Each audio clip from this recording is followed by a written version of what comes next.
하나님 말씀은 구약성경 여호수아 12장 7절에서부터 8절 24절까지인데요. 8절까지만 7절 8절만 우리 같이 읽겠습니다. 여호수아 12장 7절 8절 같이 읽겠습니다. 여호수아와 이스라엘 자손이 요단 이편 곧 서쪽 레바논 골짜기의 발갓에서부터 세일로 올라가는 곳 한락산까지 쳐서 멸한 그 땅의 왕들은 이러하니라. 그 땅을 여호수아가 이스라엘의 지파들에게 구분하여 따라 주어 소유로 주었으니 곧 산지와 평지와 아라바와 경사지와 광야와 네겝 곧 헷 족속과 아모리 족속과 가나안 족속과 브리스 족속과 히이 족속과 여부스 족속의 땅이라. 아멘. 24절에 모두 하나는 디르사 왕이라 모두 31 왕이었더라. 이제 요단 서편의 기업에 대해서 그리고 그것을 정복하고 분배한 이야기를 기록하고 있습니다. 그런데 이제 요단 동편, 요단의 동편을 요단 저편 동쪽 이렇게 이야기하고 요단 이편 곧 서쪽, 그러니까 요단 서편을 이쪽이라고 이야기하는 것은 기록자의 위치가 요단 이편의 서쪽에 있음을 알려줍니다. 그런데 앞에 1절에서부터 시작되었던 요단 동편은 이제 모세와 이스라엘 백성에 의해서 이제 여호와의 종으로 소개되는 모세, 그리고 이스라엘 자손이 그 땅을 점령하고 왕들을 쳐 죽이고 분배한 것으로 되어 있습니다. 그런데 이제 이쪽 요단 서편이죠. 서편에서는 단지 왕들을 죽인 내용만 기록하고 있습니다. 이 땅을 이제 7절 하반절에서 8절에 이르기까지 땅을 나누어 준 분배한 내용이 나와 있고, 산지, 평지, 아라바, 경사지, 광야, 네겝, 이것은 땅의 전체적인 조망을 얘기하는 거죠. 그러니까 산과 들과 바다와 골짜기와 뭐 이렇게 해안가와 뭐 이렇게 얘기를 하는 겁니다. 그리고 족속들, 대표적인 가나안 족속들의 이름을 밝히고 있습니다. 여기서 지금 보면 대표적인 가나안 족속에 있는 여러 족속 가운데 가장 대표적인 족속으로 꼽을 때 7족속을 꼽습니다. 그러니까 신명기 7장 1절과 여호수아 3장 10절, 그리고 뒤에 땅을 분배하는 24장 11절에 의하면 거기에 한 족속이 더 있습니다. 기르가스 족속인데 기르가스 족속이 이제 여기에는 누락되어 있습니다. 근데 단지 지금 이렇게 대략적인 그 땅의 분류, 그 지형의 특성들을 이야기하고 족속들의 이름을 그 족속들에게 속한 땅이었다, 이렇게만 이야기를 합니다. 그러니까 정확한 지명들이 나오지 않는다 이 말이죠. 근데 요단 동편의 경우에는 지계를 분명하게 알 수 있는 지명들이 이렇게 나옵니다. 그런데 이쪽에서는 정확하게 땅에 대한 그 지명이 나오지 않습니다.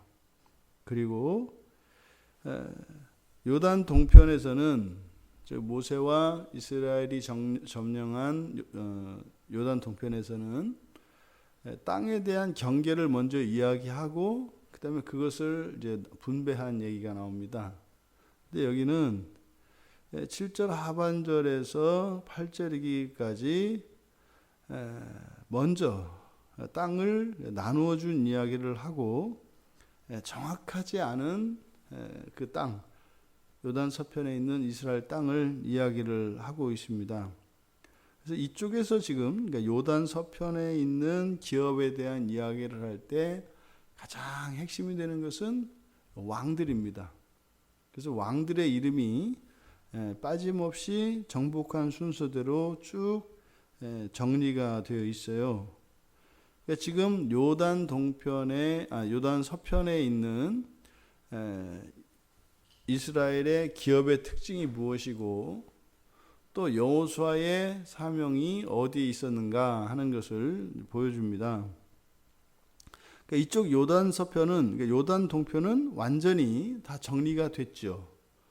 그래서 므낫세 반지파와 루벤과 갓지파에 의해서 영토가 정확하게 분할이 됐습니다. 더 이상 그들은 그래서 뭐 정복하거나 할 게 없어요. 이제 그 땅을 차지해서 이제 확장시켜 나가고 또 그 땅을 잘 지켜내면 됩니다. 경작하고 말이죠. 그런데 지금 요단 서편에 있는 이쪽은 사실 아직 완전히 정복된 상태가 아닙니다. 그리고 가나안 족속들을 쫓아내지도 않았고 그들과 함께 거주하고 있고 아직 정복되지 않은 땅들이 남아 있습니다. 그러니까 여호수아의 사명이라고 하는 것은 이쪽 요단 서편에 이스라엘의 기업을 정복하고 배분하는 것인데 여호수아의 사명은 그들의 왕들을 제거하는 것이고 그 땅들에서 그 가나안 주민들을 내쫓고 멸절시키는 이 부분은 아직 미완의 상태로 남아있다라는 것을 알 수 있습니다. 우리가 일반적으로 약속의 땅을 이야기할 때 가나안 땅의 서편 쪽을 이야기합니다. 그러니까 이 가나안 땅은 아브라함에게 여호와께서 약속하셨던 그 땅이고 이 가나안 땅은 장차 완성될 하나님 나라를 예표합니다. 근데 이들이 여호수아가 이스라엘 백성들을 이끌고 가나안 서쪽 가나안 땅을 차지했습니다만 아직 끝나지 않은 싸움이라는 거예요. 이 땅에서 이 땅에서 누리는 그 하나님의 기업, 그 하늘의 기업은 결코 완전할 수 없습니다. 여전히 싸우고 개척해야 할 미완의 땅인 거죠. 그것은 마치 우리가 예수 그리스도를 믿고 완전한 구원 안에 들었습니다. 그러함에도 불구하고 우리는 여전히 싸워야 할 믿음의 싸움이 남아있는 것과 같은 이치입니다. 여호수아가 가나안에 있는 싸워서 죽인 왕들을 31명이다 이렇게 이제 정확하게 이름을 기록하고 있습니다.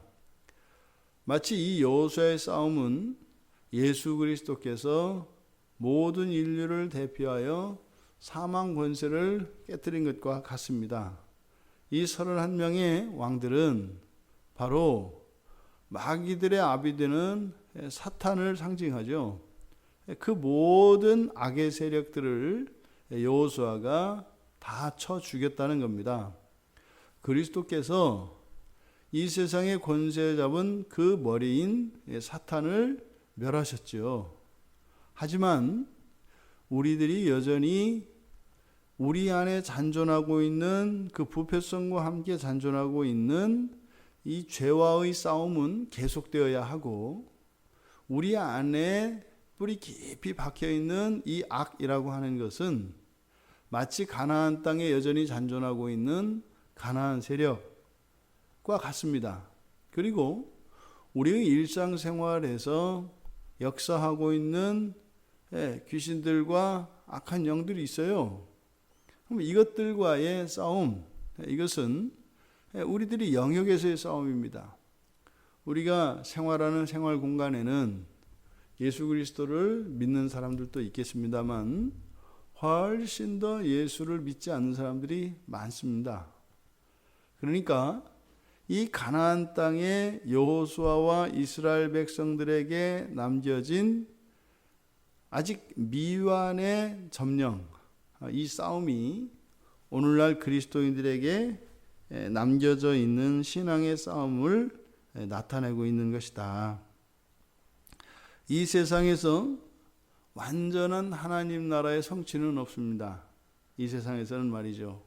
이 세상이 가고 새로운 세상이 열려야 합니다. 그때서야 비로소 하나님께서 구약의 아브라함에게 약속하셨던 그 진정한 새 예루살렘 성이 유대인들에게도 성취가 될 것입니다. 근데 그것은 구약의 성취일 뿐만 아니라 또한 신약의 성취이죠. 그래서 모든 신구약의 하나님 백성들 모두에게 하나님의 약속이 성취되어지는 것은 그리스도께서 이 땅에 오시고 난 뒤라는 것입니다. 우리가 세상을 살면서 기도의 응답을 받고 하나님이 주시는 분깃들을 누립니다.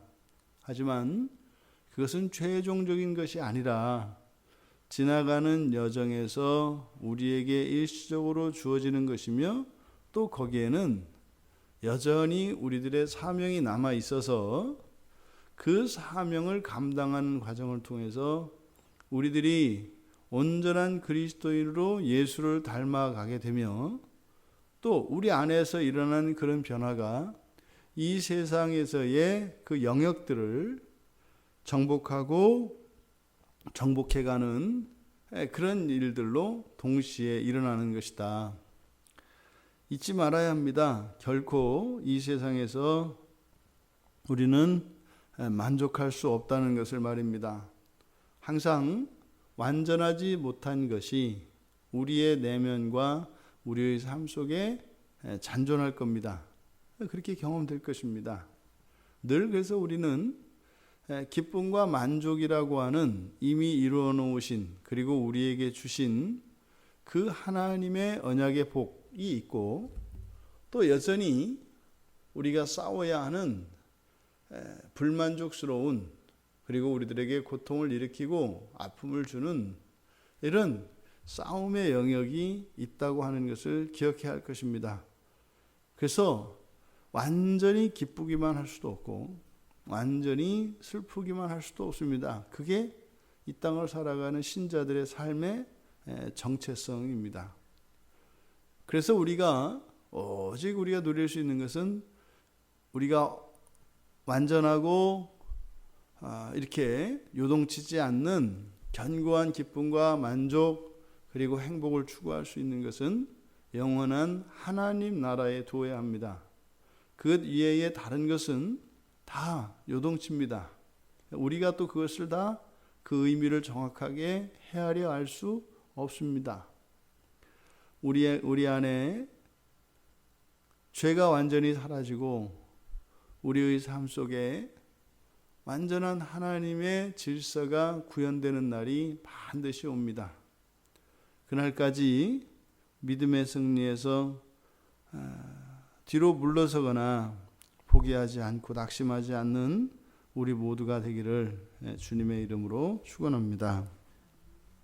살아계신 하나님, 이제 요단 서편에 있는 기업 내에 아직도 정복되지 않은 땅이 있고, 또한 그곳에 싸워야 하는 가나안 주민들이 있음을 통하여 예수 그리스도를 믿는 그리스도인들이 살아가는 삶의 정체성이 무엇인가 하는 것을 함께 나누었습니다.